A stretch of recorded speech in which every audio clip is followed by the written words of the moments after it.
ハローワールド漫画先輩ヒアー。今回も来た。さあ今回もね、後輩たちからいい質問がいっぱい届いてきている。漫画先輩、質問が来ております。はーい。Faded for Freedom さんからの質問。I have trouble with storyboarding. What should we do to make a clear storyboard? ネームで困っております。いいネームを作るにはどうしたらいいですか？よし、いいネームをね、作るには、いいストーリーボードだね。ストーリーを作るにはどうしたらいいのかという問題だね。これはジャパンの漫画家もみんな困っている。ハビングトラブル。実際に日本の漫画家もそれぞれ非常にどうやって物語を作るのというのは手も苦労している。そして正直みんなバラバラの作り方で作っているというのが現状だ。ラウだ。しかしですね、これを見てるみんなに漫画先輩のね、正体をちょっとだけ教えると、実は漫画先輩はそのネームの構造をね、ネームがどうなってるのかという研究している人なんだ。実はそういうヒューマンそれでですね、東京ネームタンクというところでやってるんだけど、これは日本で初めてと言ってもいいのかもしれない漫画の構造を解き明かし、それを皆さんに伝えているというのがこの東京ネームタンクでやっていることなんだ、実は。で、普段はそれが本業だ。いや、これも本業だよ。これからはね、それ海外の人たちにもお伝えしていきたいんだけど、でも話すこと正直めちゃくちゃある。なので今パッと5ミニッツでは伝わらないですよ。なので今簡単にだけね、伝えるぞ。まずカラザなんということだ。ストーリーとは何か。いや、これほんとみんな謎だと思ってると思う。ミステリー。僕も調べたが、なんかね、書いてあるわけ。ストーリーとは A 地点から B 地点への移動だと。ムービング。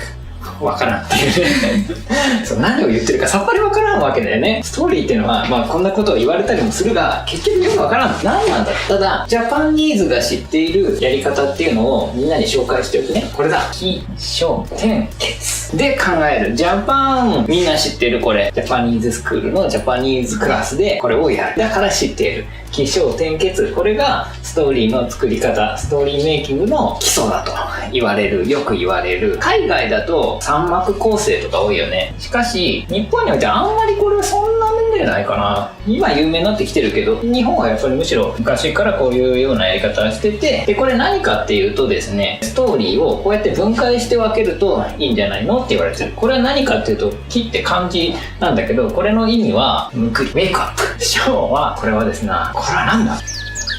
日本人でも難しいよく展開とかを言われるんですね。展開、エクスパンドで、点っていうのがこれはね、転ぶ、フォールダウン、ケツ、これは終わり、エンディングっていう、そんなような意味だ。で、他にも上波球とかもあるよ。上波球とかもあるんだけど、あんま言われないかなみたいな、こういう物語、ストーリーメイキング3ワードもある。でも4ワードで考えるのが日本で、まず始まるオープニングでぐっと展開して、ここでガラッと心を動かし、最後エンディングみたいなことを考えて、でだからもう初めから最後まで全部考えるんじゃなくて、まず分けて考えるといいんじゃないかなみたいな。例えばキーのところでキャラクターが登場するとか、とにかくこれはですね、クライマックスに向けてぐっと盛り上がるんだっていうことを考えつつ作るといいんじゃないかな。盛り上がる。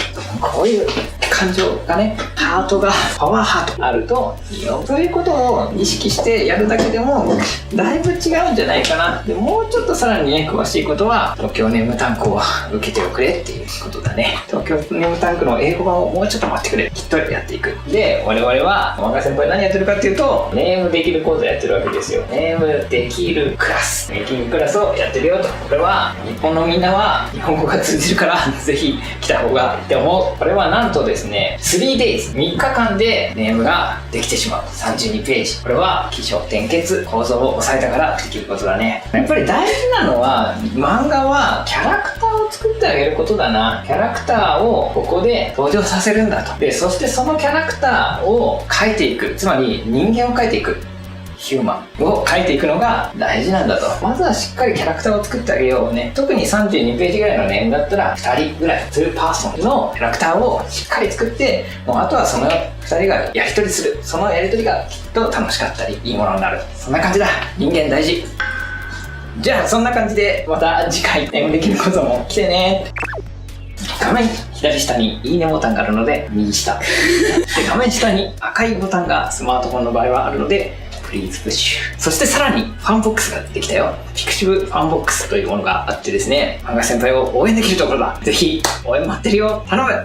じゃあまたね。